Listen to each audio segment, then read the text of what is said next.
अब अगर बात करें कि प्रागैतिहासिक काल की चित्रकला का समय क्या है, तो 30,000 से ही स्टार्ट हो रहा है और कितना 3000 ईसा पूर्व।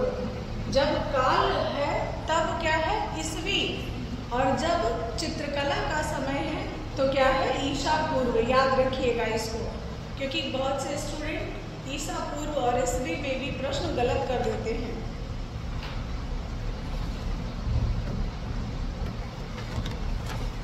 अब यदि बात करें कि इस चित्रकला की खोज का श्रेय किसे जाता है, किसने बनाया है, अगर बात करें तो किसने बनाया है, आदिम काल के मानव ने बनाया है।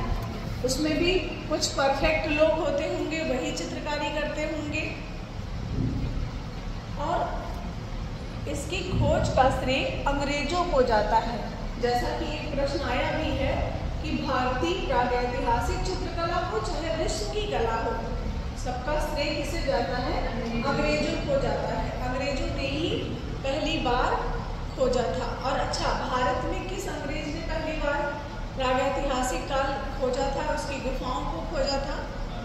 सीएल कार्लाइल और काकबर्ग ने सन 1867-68 ईस्वी में सीएल कार्लाइल और काकबर्ग ने 1883 में इसकी खोज की थी।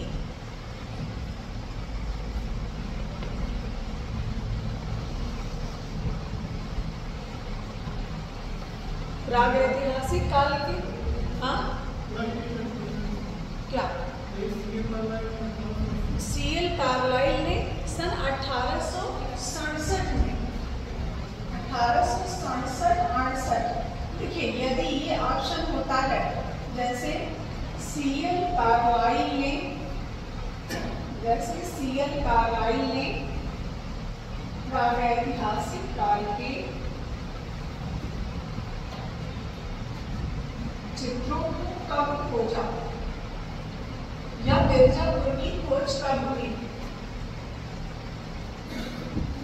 ये यदि प्रश्न बनता है और ऑप्शन में 67, 68 और 1880 दोनों दे रखता है। अच्छा, ईस्वी में है या ईसापुर में है? ईस्वी में, ईसापुर में नहीं जाना है भाई, खोज तो ईस्वी में हो रही है ना। ये खोज की बात है कि सीएल कार्लाइल उस समय नहीं रहे होंगे, ईस्वी में है ये। तो इसकी खोज अगर दोनों ऑप्शन है तो पहला आंसर हमारा ये होगा। नहीं है तब हम इस पर जाएं। तो 1867-68 में सीएल कार्लाइल ने इन गुफाओं की खोज की, कहाँ की, मिर्जापुर की। और 1883 में काकबर्ग ने इन गुफाओं पर शोध किया, खोज किया। खोजा तो सीएल कार्लाइल ने, लेकिन सर्वाधिक कार्य करने का श्रेय जो जाता है वो काकबर्ग को जाता है। ये दोनों लाइनें अंडरलाइन करके लिखिएगा।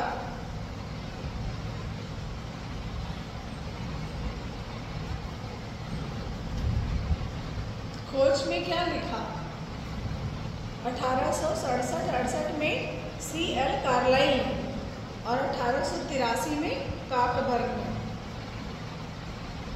प्रागैतिहासिक काल का जनक किसे माना जा रहा है, रॉबर्ट ब्रुसफुट को। भले ही खोज करता है सीएल कार्लाइल और काकबर्ग, लेकिन प्रागैतिहासिक काल का जनक रॉबर्ट ब्रुसफुट महोदय को माना जाता है।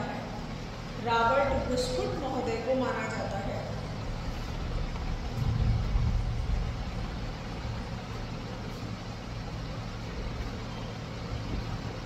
क्यों माना जा रहा है रॉबर्ट ब्रुसफुट महोदय को? आखिर माना ही क्यों जा रहा है? इन्होंने सबसे पहले औजारों की खोज की थी। औजारों की खोज कहाँ से की थी, कब की थी और सबसे पहले किसने की थी? 3 प्रश्न यहाँ से बनते हैं। जैसे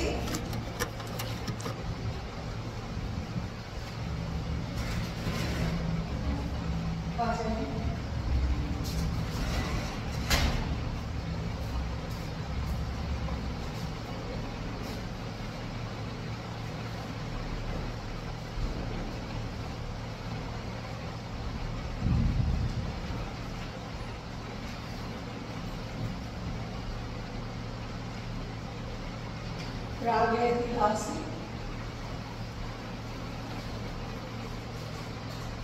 काल का संस्थापक, जनक, चाहे संस्थापक कहें, जनक कहें, जन्मदाता कहें, कौन है? रॉबर्ट ब्रुसवुड महोदय।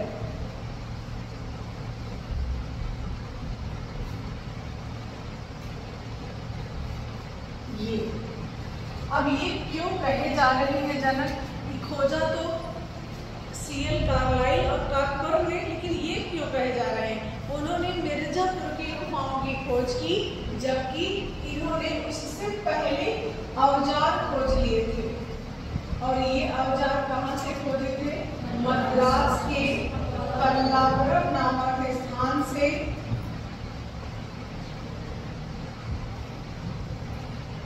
ये औजार खोजे। दो प्रश्न यहाँ से बना कि ये औजार खोजे कहाँ से? मद्रास के पल्लावरम से। और किसने खोजा? रॉबर्ट ब्रुसवुड ने खोजा। और तीसरा प्रश्न ये बनता है कि खोजा कब? 1863 में। 1863 ईस्वी में इस औजार की खोज की। अब बात आती है कि प्रागैतिहासिक काल के चित्रों की खोज का श्रेय किसे जाता है?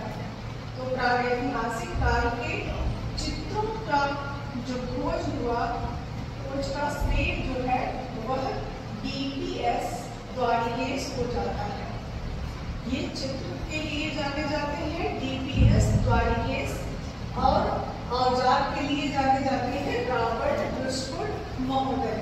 कभी कभी एक नॉर्मल सा प्रश्न ये बन जाता है कि प्रागैतिहासिक काल से इनका संबंध है या नहीं है। ऐसे कई कला इतिहासकार हैं जिनका संबंध प्रागैतिहासिक काल से है। किनका किनका आपने अभी पढ़ा? CL Carlyle, Cockburn, Robert Brucewood. एक जगह संबंध करके लिखते चलिएगा, जितने भी आएंगे संबंध में उतना हम एक साइड में लिखते चलेंगे। और डीपीएस द्वारिकेश का भी है। इतने लोगों को अभी हम लोग जान चुके हैं, बाकी आएंगे ऐसे लिखते चले जाएंगे। एक प्रश्न यहाँ से बनता जरूर है।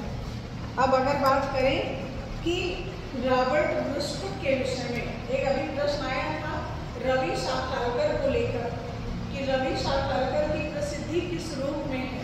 जितने भी राइटर हैं, कला से संबंधित जितने भी राइटर हैं, उनकी प्रसिद्धि पूछी जा सकती है, उनकी किताबों के विषय में पूछा जा सकता है। जैसे अभी प्रश्न आया 2016 या 21 में आया कि कला विमर्श के लेखक कौन है। अभी 21 में ही आया था कला विमर्श के लेखक कौन है। तो अभी वर्तमान समय में जितने लेखक चल रहे हैं, जो यूनिवर्सिटियों में हैं, जो परीक्षाओं में आते हैं, उनसे संबंधित प्रश्न जरूर आएगा। जैसे अवधेश मिश्र हैं, अशोक भौमिक हैं, ज्योतिष जोशी जी हैं, इनसे प्रश्न आना तय है। तो जैसे विनोद भारद्वाज की पुस्तक का क्या नाम है? आधुनिक बृहद कला कोश। फिर ऐसा भी प्रश्न आ सकता है कि आधुनिक बृहद कला कोश के लेखक कौन हैं। फिर ऐसा भी प्रश्न आ सकता है कि विनोद भारद्वाज की प्रसिद्धि किस रूप में है? चित्रकार हैं या एक लेखक है या कला इतिहासकार हैं? तो कला इतिहासकार में सभी कुछ आ जाएगा, चित्रकार भी आ जाएगा, लेखक भी आ जाएगा। तो कला इतिहासकार हैं। रवि शाखालकर से भी ऐसे, रॉबर्ट ब्रुसवुड से भी प्रश्न आ सकता है कि रॉबर्ट ब्रुसवुड का जन्म कहाँ हुआ था और ये किस लिए प्रसिद्ध है। आनंद कुमार स्वामी से भी प्रश्न आ सकता है कि ये किस लिए फेमस है और ये कहाँ के रहने वाले थे और इनका कर्मभूमि कौन सी है, जन्मभूमि कौन सी है, ऐसे करके प्रश्न आएंगे। तो रॉबर्ट ब्रुसवुड महोदय जो थे वो इंग्लैंड के थे। अब इनका जन्म कब हुआ, मृत्यु कब हुई, कोई मतलब ही नहीं है। कहाँ हुआ है, किससे संबंध रखते हैं और किस लिए प्रसिद्ध है, इन 3 लाइनों से ही प्रश्न बनता है। तो इनका जो जन्म हुआ रॉबर्ट ब्रुस्टुड का इंग्लैंड में हुआ और ये प्रसिद्ध है, तो ये भूवैज्ञानिक है। ये क्या है? भूवैज्ञानिक। अब हम कहेंगे कला इतिहासकार क्यों नहीं है? तो कला इतिहासकार हो सकते हैं, लेकिन ऑप्शन के न रहने पे, और हमारा ऑप्शन अगर भूवैज्ञानिक है तो हम पहला वही लगाएंगे। तो इनकी प्रसिद्धि जो है वो भूवैज्ञानिक के रूप में जाने जाते हैं। भले ही इनका जन्म कहाँ हुआ है? इंग्लैंड में, लेकिन इनकी कर्म भूमि कहाँ रही? भारत। ध्यान रखिएगा, दो प्रश्न यहाँ से बनते हैं कि रॉबर्ट ब्रुस्टुड का जन्म कहाँ हुआ? इंग्लैंड में। इनकी कर्म भूमि कहाँ रही? भारत रही। फिर प्रागैतिहासिक काल के शब्द का अर्थ तो बता ही दिया है मैंने कि इतिहास के पूर्व के काल को प्रागैतिहासिक काल कहते हैं। अगला जो हमारा प्रागैतिहासिक काल की जानकारी, अभी हमने कहा कि इसकी जानकारी सिर्फ और सिर्फ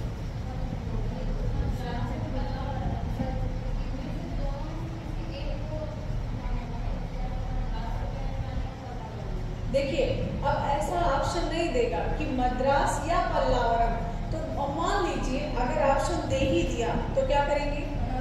पल्लावरम करेंगे। देखिए, जैसे आपसे कहा गया कि आप कहाँ रहती हैं, आप कहेंगी इलाहाबाद में। लेकिन अगर फिर भी कोई पूछेगा कि आप इलाहाबाद में कहाँ रहती हैं, तो आप कहेंगी दलियरगंज, गोविंदपुर, अल्लाहपुर, जहाँ भी रहती होंगी ना। तो पहले तो एग्जैक्ट आंसर हम लोग टिक करते हैं। जैसे एक प्रश्न आता है, वाकई एक प्रश्न ऐसे पूछा जाता है कि पुरी का मंदिर कहाँ है? कभी उड़ीसा देता है, कभी पुरी देता है। तो जैसा जो मेन हमारा स्थान है, पहले हम हर प्रश्न की बात कर रहे हैं, पहले हम उसको लगाएं। नहीं है तो फिर हम राज्य पे जाए, जिले पे जाए, गांव में जाए, तब हम इस तरीके के ऑप्शन को चूज करेंगे। तो प्रागैतिहासिक जो कला की जानकारी हमें प्राप्त होती है वो शैल चित्रों से प्राप्त होती है, और इसका जो प्रमुख स्रोत है वो पुरातात्विक स्रोत है, क्योंकि शैल चित्रकला को खोजने का कार्य कौन करता है? पुरातत्वविद करते हैं। तो इसका जो स्रोत है वह पुरातात्विक स्रोतों से इसकी जानकारी हमें प्राप्त होती है। ऐसे करके 2-3 प्रश्न तो नॉर्मल से यही से बन जाते हैं कि इसकी हमें जानकारी कैसे मिली। जैसे सिंधु सभ्यता की जानकारी कैसे मिली? प्राचीन खंडहरों से, खुदाई से। लेकिन इसकी जानकारी हमें शैल चित्रकला से मिली। सिर्फ चित्र ही एक ऐसा माध्यम था जिससे हमें संपूर्ण जानकारी प्राप्त हुई। तो सबसे प्राचीन विषय कौन सा हो गया? क्या संस्कृत, क्या मैथ, कला, चित्रकला। कला में भी चित्रकला सबसे प्राचीन विषय माना जाएगा। क्यों? क्योंकि जब मानव बोलना नहीं जानता था, मानव लिखना नहीं जानता था, पढ़ना नहीं जानता था, असभ्य, इसको असभ्य जातियों की कला भी कही जाती है, क्योंकि उनको दिमाग नहीं था। असभ्य जातियों की कला, देखिए ट्राइबल आर्ट, फोक आर्ट और असभ्य, इन सब में बहुत फर्क है। अगर हम सबको मिक्स कर दें, ट्राइबल जनजाति है तो ट्राइबल बिल्कुल, ट्राइबल आर्ट अगर हम इसको और प्रिमिटिव आर्ट को अगर हम मिक्स करें और फोक आर्ट को मिक्स करें तो ये मिक्स नहीं होगा, क्योंकि आप देख रहे हैं फोक आर्ट आज विश्व में कितना छाया हुआ है। तो क्या प्रागैतिहासिक काल मतलब प्रिमिटिव आर्ट भी छाया हुआ है? नहीं। और प्रिमिटिव आर्ट अगर इतना ही सुंदर होता तो उसे कला इतिहासकार बच्चों की कला, कला का बालपन नहीं कहते ना। इतना ही अगर फेमस होता, इतना सुंदर होता। बस अब ऐसे चित्र बनाए गए हैं, ऐसे, ये बताइए ये क्या सुंदर होगा। लेकिन फिर भी इतने से ही पता चल जाता है कि प्रागैतिहासिक काल के मानवों ने बहुत ही कम रेखाओं का प्रयोग किया। 1, 2, 3, 4, 5, 6, 4 से 6 रेखाओं में ही चित्र को पूर्ण कर दिया। आड़ी, तिरछी, खड़ी, टेढ़ी रेखाओं का ही प्रयोग किया गया। ये देखिए, आड़ी, तिरछी, खड़ी, टेढ़ी, इस तरीके से इन रेखाओं का प्रयोग करके चित्र बनाए गए हैं। कभी भी ऐसा प्रश्न आ जाएगा कि चित्रों में किस रेखा का प्रयोग किया, क्या कोणी रेखा का या सरल रेखा का, आड़ी तिरछी रेखाओं का, आड़ी और तिरछी रेखाओं का प्रयोग चित्र बनाने में प्रागैतिहासिक काल का मानव करता था। अजंता में कितनी रेखाओं का प्रयोग किया गया है? 20। लगभग 20 प्रकार की रेखाएं अजंता में प्रयोग की गई हैं। अब हम अगर बात करें तो इतना तो हमारा मोटा मोटा लाइन तैयार हो गया प्रागैतिहासिक काल से। इसका नाम, इसका समय, चित्रकला का समय और इसके खोजकर्ता, पहली खोजी गई भारत में गुफा। अब हम आते हैं कि प्रागैतिहासिक काल के कितने चरणों को मानवों ने देखा था, मतलब प्रागैतिहासिक काल का विभाजन। तो विभाजन हेडिंग डालिए, प्रागैतिहासिक काल का विभाजन।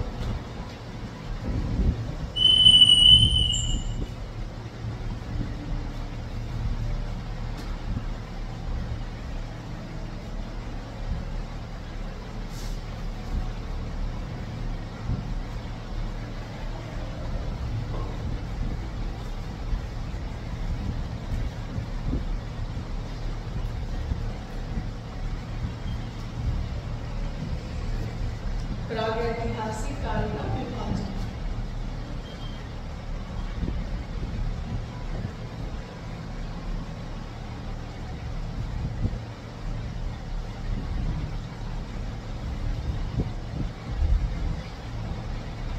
अब इसी विभाजन को कह देगा कितने चरणों में बांटा गया है। इसी विभाजन को कह देगा कितने प्रकार की कलाएं, कितने प्रकार के काल पाए गए हैं। तो 3 प्रकार, कितना? 3 प्रकार। और इसको विभाजित करने का कार्य किसने किया? सीजे थॉमसन ने। सीजे थॉमसन ने इसको 3 भागों में बांटा। किसको बांटा?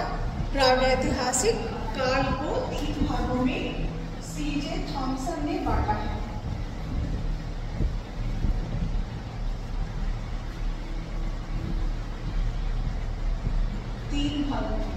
अब ये 3 भाग कौन से हैं ये देखें।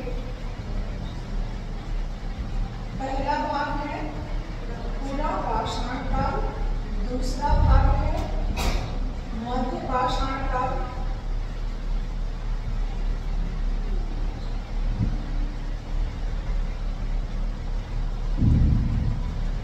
और तीसरा भाग है नव पाषाण काल।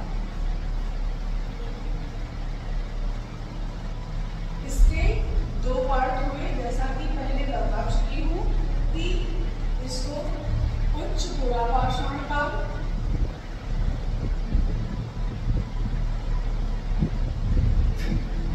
इसको निम्न पुरापाषाण काल,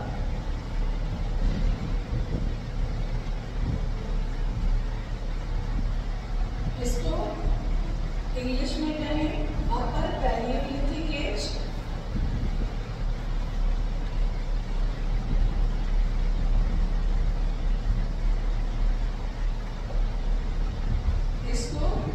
लोअर पैलियोलिथिक एज।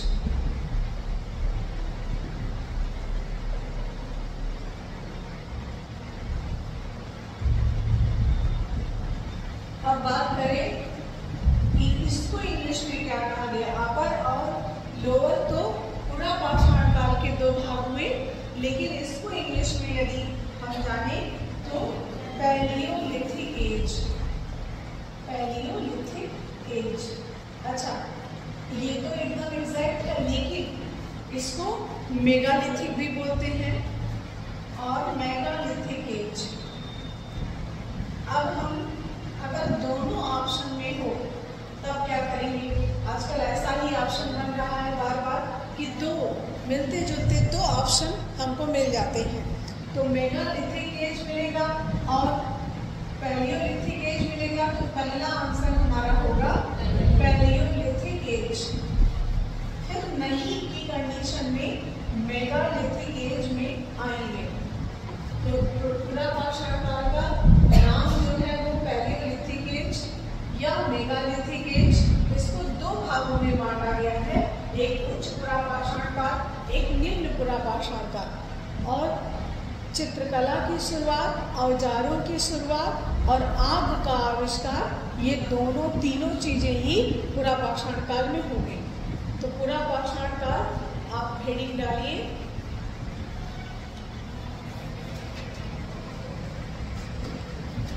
पूरा पाषाण काल।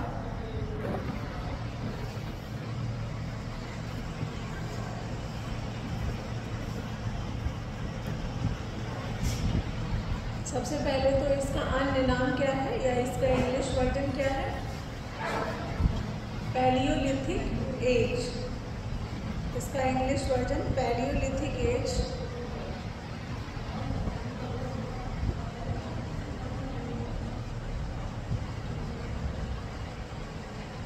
इसका समय क्या है?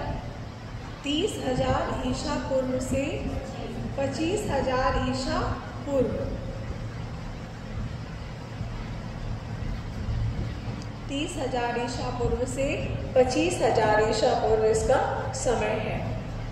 पूरा पाषाण काल को दो भागों में बांटा गया, एक उच्च पूरा पाषाण काल, एक निम्न पूरा पाषाण काल। एक शॉर्ट में, यहाँ शॉर्ट में लिखिए, घर में जाकर उसी को फिर बृहद आकार दीजिए। शॉर्ट में यहाँ लिखिए, समझिए घर, यहाँ समझिए प्लस घर में अच्छे से नोट्स बनाइए। और हमेशा नोट्स दो तरीके का होना चाहिए, एक आपके परीक्षा के समय उपयोगी नोट्स हो जो कि इम्पॉर्टेंट ही इम्पॉर्टेंट भरा पड़ा हो, और शॉर्ट नोट्स हो, बहुत लेंदी नोट्स ना हो। वैसे भी मैं लेंदी लिखाती भी नहीं हूँ, उतना लिखे जितना हम लर्न कर सकें। बहुत से लोगों को मैंने देखा है कि नोट्स इतने इतने मोटे मोटे बना के रख लिए और किसी काम के उसमें बहुत सी चीज़ें ऐसी जो किसी काम की है ही नहीं। तो ऐसा नोट्स कभी नहीं बनाना चाहिए। एक नोट्स ऐसा बनाए जो डीप में समझने के लिए, और दूसरा रटने के लिए। परीक्षा के समय शॉर्ट नोट्स की ज़रूरत पड़ती है, तो दो तरीके से नोट्स होने चाहिए हमारे पास। अब पूरा पाषाण काल की बात आई, इसको दो भागों में बांटा गया।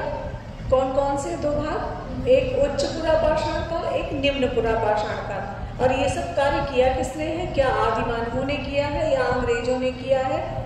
अंग्रेजों ने किया है। उस समय के पुरातत्वविदों ने, उस समय के कला इतिहासकारों ने ये कार्य किया है। तो इसको दो भागों में बांटा। अब हम बात करें कि पूरा पाषाण काल की उपलब्धियां क्या क्या रही, मानव ने वहां पर क्या हासिल किया। तो पूरा पाषाण काल की उपलब्धियां,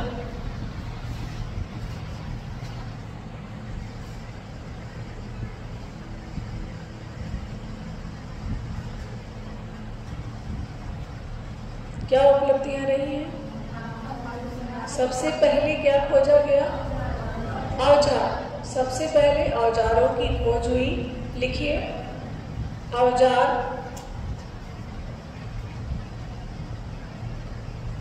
औजार बनाना मानव ने शुरू किया। कब? पूरा पाषाण काल में। अच्छा, ये औजार थे कैसे? औजार हैं तो औजारों की विशेषता भी है। बेडौल हैं, भद्दे हैं, बेकार किस्म के हैं, अच्छे नहीं हैं। औजार बेडौल हैं, भद्दे हैं।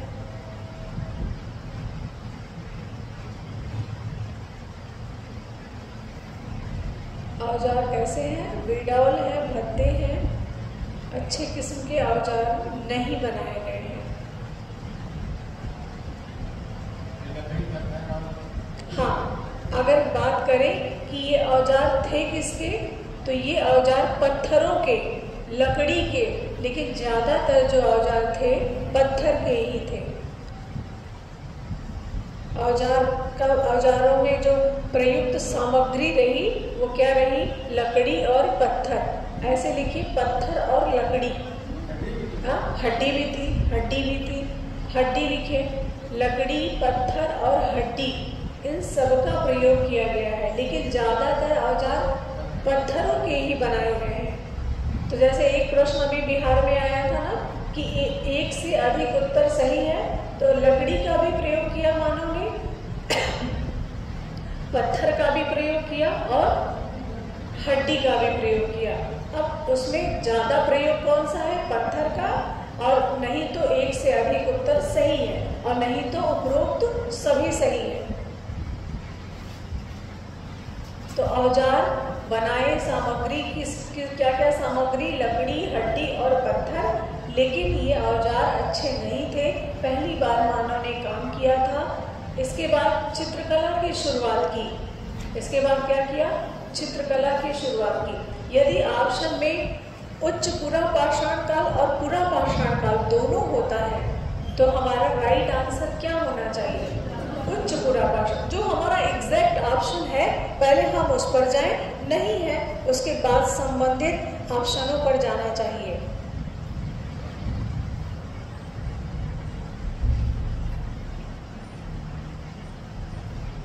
फिर क्या हुआ? आग की खोज हुई। पहले औजार, फिर चित्रकला, फिर औजारों की खोज हुई, फिर आग की खोज हुई।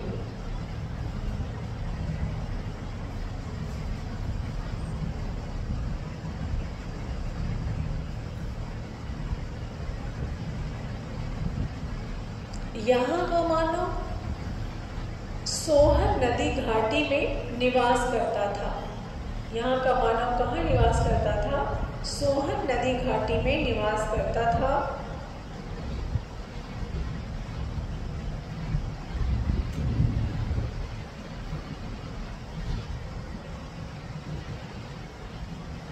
इसीलिए कभी कहा जाता है कि सोहन संस्कृति, इसीलिए कहा जा रहा है सोहन संस्कृति, इसको नाम दिया जा रहा है। अब अगर बात करें कि क्या यहाँ का, जैसे एक प्रश्न आया था बहुत पहले कि किस काल में मानव पूरे भारत में फैल गया? नवपाषाण काल में। लेकिन यहाँ का मानव बहुत सीमित क्षेत्रों में निवास करता था, तो एरिया इसका बहुत बड़ा नहीं था, सीमित क्षेत्र में निवास करता था।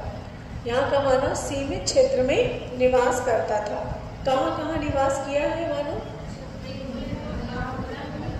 कुडप्पा, अंगोला और चिल्लेपुर। दक्षिण भारत के स्थान अंगोला, कुडप्पा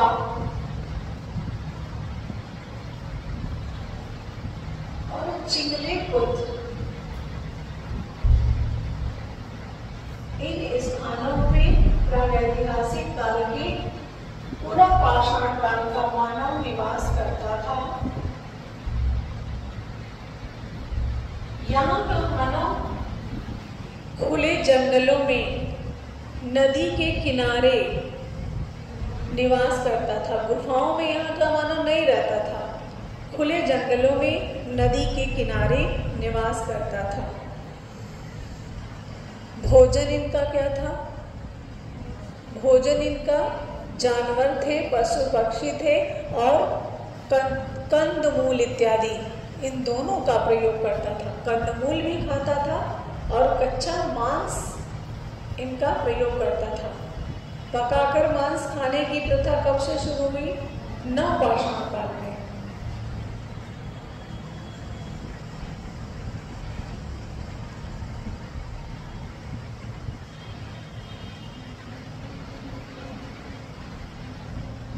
पूरा पाषाण काल में किसी को कोई डाउट है? सबको लर्न हो गया है पूरा पाषाण काल? समय, उपलब्धियां, विशेषताएं। विशेषताओं में औजार विशेषता है जो कि अच्छे नहीं थे, भद्दे थे, बेडौल थे, ज्यामितीय आकारों में नहीं बनाए गए थे। और यहाँ का मानव, विशेषता में मानव है कि मानव कहाँ कहाँ निवास करता था, क्या इसका दायरा बहुत बड़ा था या नहीं, या कहाँ था? तो अंगोला, कुडप्पा और चिल्लेपुर नामक स्थानों पर ये विशेषकर निवास करता था। कंदराओं में न रहकर ये मानव नदी के किनारे खुले जंगलों में घुमा करते थे, वस्त्र नहीं पहनते थे, कच्चा मांस खाते थे और बर्तन को नहीं जानते थे। बर्तन बनाना नहीं जानते थे, बर्तन को बिल्कुल नहीं जानते थे, क्योंकि इसके बाद बर्तन आया ना, इसके बाद भी नहीं आया, बाद के बाद आया। मतलब नवपाषाण काल में बर्तन बनाना जानने लगे। ठीक, ये था पूरा पाषाण काल। वही चीज, मतलब अब खाद्य संग्राहक मतलब कि बटोर कर पहले इकट्ठा करके रख लेता था, इसके बाद में खाया करता था। उत्पादन नहीं करता था, अपने लिए उत्पादन नहीं करता था, जो मिल गया इकट्ठा करके जितने दिन चला खा लिया, फिर घूमने लगा। इस तरीके का कार्य करता था। उपभोक्ता था, उत्पादक नहीं था। तो ये पूरा पाषाण काल है। अगला जो काल था वो मध्य पाषाण काल। हेडिंग डालिए, मध्य पाषाण काल।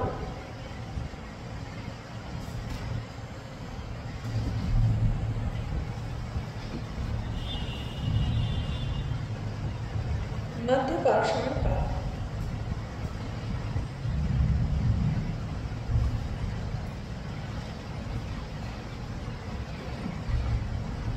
मध्य पाषाण काल का और क्या नाम है?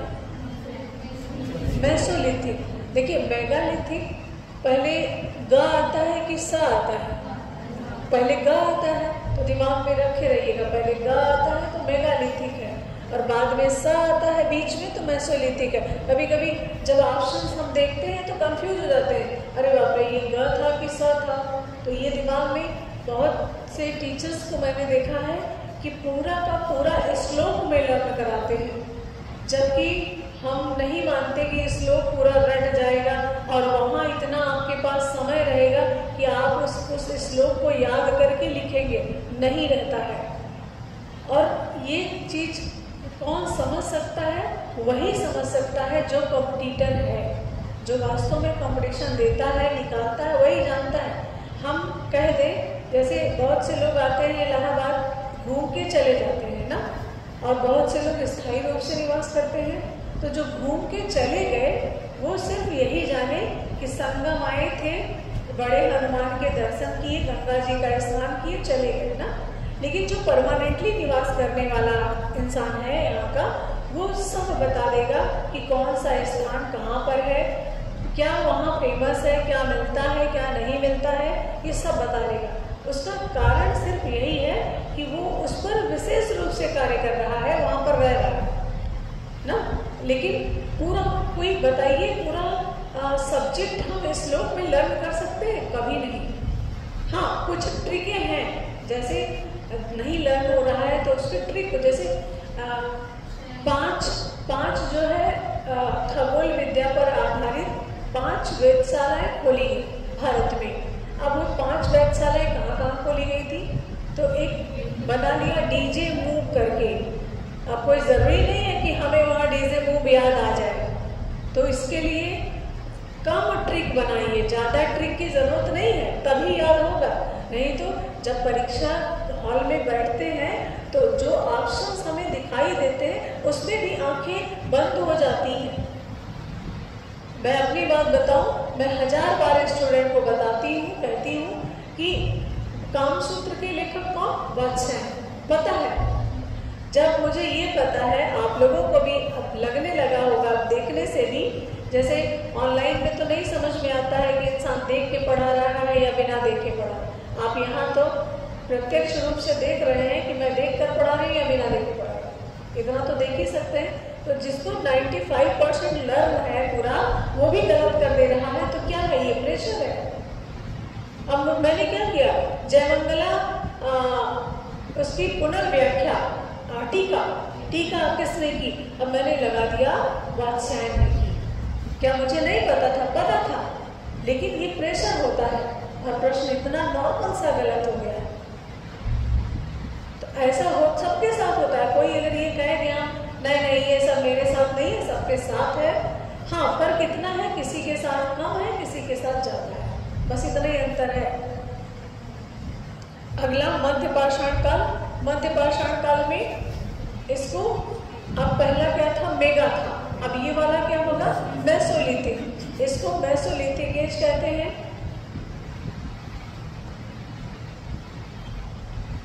इसका समय क्या है?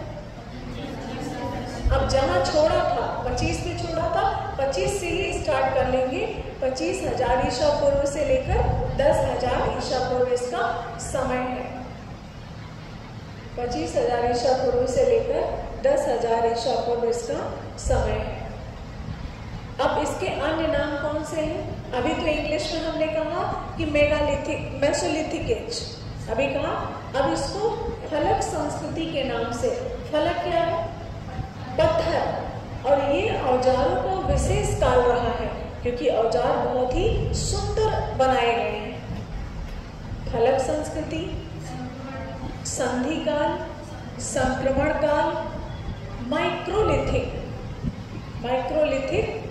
संधि काल, संक्रमण काल, इन सब नामों से इसको जाना जा रहा है।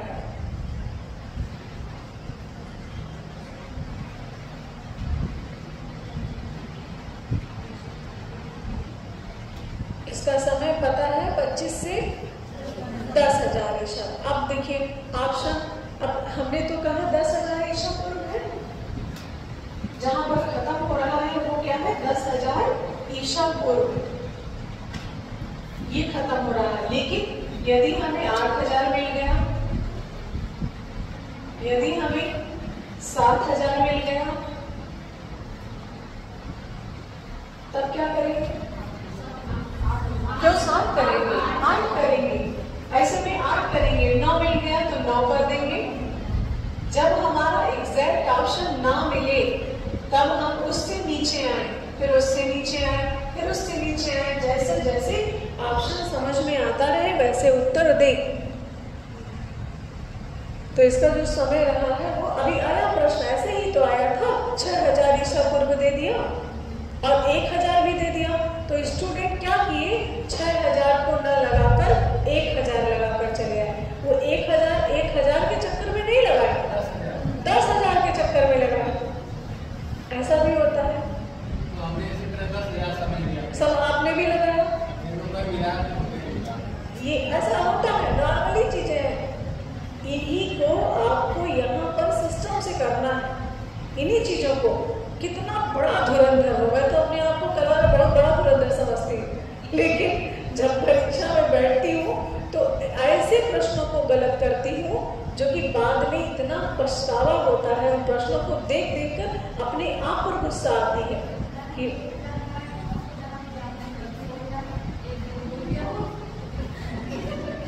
अच्छा इन्होंने समझा कि उससे गलती हो गया है, 1 0 वो भूल चुका है, इसलिए 1,000 लगा। अपना दिमाग बिल्कुल भी नहीं लगाना है कि उसने गलती किया है कि इसने गलती किया है, ये नहीं लगाना है। विवाद होता है कि नहीं हमसे गलती हो गई है ना, ऐसा होता कि नहीं होता।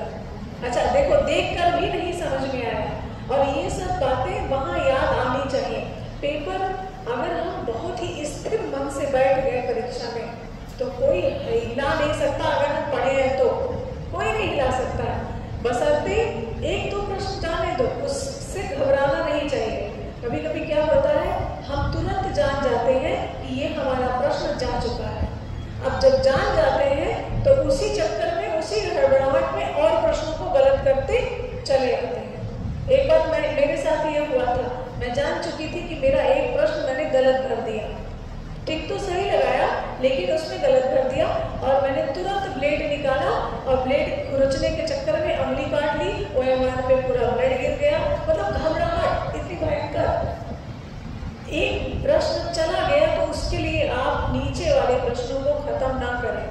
दिमाग में रखें इस बात को कि एक प्रश्न हमारा कुछ बिगाड़ नहीं सकता और प्रश्नों को हमें बचाना है, ये दिमाग में रखिएगा। एक प्रश्न से हड़बड़ाहट में पता चला कि और प्रश्न को गलत कर दिया, और ये नॉर्मली तरीके से सबके साथ होता है 99%। अब 1% भाई दैवी शक्ति उसके पास हो ना हो अलग बात है, लेकिन होता सबके साथ में है लगभग। मेरे साथ ऐसा हर परीक्षा में, मैं मेरे पास eligibility BA, MA, NET, JRF और PhD पूरी एलिजिबिलिटी मेरे पास है। मैं किसी का भी फॉर्म फिल कर सकती हूँ। अब HTET वगैरह नहीं है जो हम बिहार जाके भर लें, नहीं है मेरे पास, लेकिन इतनी योग्यता है कि मैं यूपी की कोई भी फॉर्म फिल कर सकती हूँ। मैं DSSB छोड़ के बाकी सभी परीक्षाओं को देती हूँ, KVS भी नहीं देती हूँ, ना DSSB ना KVS, 2 परीक्षाएं मैं नहीं देती हूँ। बाकी सब परीक्षाएं, यहाँ का एंट्रेंस हुआ था इलाहाबाद यूनिवर्सिटी का, और मैं एंट्रेंस BA का भी देती हूँ, MA का भी देती हूँ। तो मैं देने गई, तो जब तक मैं मुंह बांध के रखी थी तब तक तो सही था। जब मैंने मुंह खोला तो स्टूडेंट सब जितने थे, भाई ड्राइंग से ही संबंधित तो बच्चे एक जगह बैठे, और जब देखने लगा रही पूजा में तो अब पूरा भीड़ लग गई। तो जो वो ड्यूटी कर रहे थे वो चले गए बाहर गुस्सा हो गए, कहे तब आप ही करा लीजिए। नाराज हो गए, तो उसमें भी मेरा फर्स्ट रैंक आया और मैं नौकरी में थी, तो नौकरी कर रही थी, तो यहाँ से फ़ोन गया कि आपने हॉस्टल अलॉट करवाया है, तो हॉस्टल आप लेने आ जाइए। मैंने कहा सॉरी सर, ना ही मुझे हॉस्टल चाहिए और ना ही मुझे एडमिशन। तो बल्कि वो चिल्लाया भी कि एक सीट क्यों खराब की। तो और बार बार परीक्षा देने से हमको अनुभव प्राप्त होते हैं कि हमने गलत क्या किया, सही क्या किया। जो काम करेगा वही अनुभव प्राप्त करेगा, जो कि कभी किया ही नहीं वो क्या जानेगा। कि एक प्राविधिक कला ही एक ऐसा अभी तक सब्जेक्ट था जिसमें ना बीएड की आवश्यकता, ना ही हमारे अन्य डिग्रियों की आवश्यकता थी, लेकिन इसको आप लोग मजबूत बनाइए, बीए कर डालिए, एमए कर डालिए, नहीं तो फिर ये सिस्टम धीरे धीरे खत्म होता चला जाएगा और ये सिर्फ और सिर्फ प्राविधिक कला नहीं रह जाएगा। आप एलटी उठाकर देख लीजिए, मतलब राजकीय, आप केवीएस देख लीजिए, एमबीएस देख लीजिए, कहीं भी सिर्फ प्राविधिक कला का मतलब नहीं है, सिर्फ यही आयोग में है। और अब जब एक आयोग हो गया है, आप समझ सकते हैं कि जो एलिजिबिलिटी आपके लिए होगी वही एलिजिबिलिटी आपके लिए भी होगी। इसलिए अब ये लास्ट चांस है, जिसने सिर्फ प्राविधिक कला कर रखा है उसके लिए लास्ट चांस है। और हम कहते हैं गारंटी के साथ, यदि आपने 6 महीने हमारे साथ पढ़ा, हमने पढ़ाया, तो निश्चित रूप से परीक्षा टीजीटी तो बहुत छोटी परीक्षा है, आराम से निकल सकती है। लेकिन फिर उसी आधार पे पढ़ना भी होगा। ये नहीं कि हमने कह दिया कि आज हम प्रागैतिहासिक काल हमने पढ़ाया और आपने बंद करके रख दिया, नहीं, उस पर काम करिए खुद कि मैडम ने क्या पढ़ाया है, कल क्या पूछ सकती हैं। यदि पूरा लर्न कर डालेंगे कोई रोक नहीं सकता है। और कोई टीचर महान नहीं होता, महान तो स्टूडेंट होता है जो लर्न करता है। टीचर का काम है बता दिया, बात खत्म। तो मध्य पाषाण काल की उपलब्धियां कल और आज के लिए टीजीटी की शिल्पी दीजिए। बहुत कम पढ़िए, बहुत ज़्यादा पढ़ने की जरूरत नहीं, लेकिन उतना लर्न हो जाए ऐसे पढ़िए। हाँ 7-9 हो गया।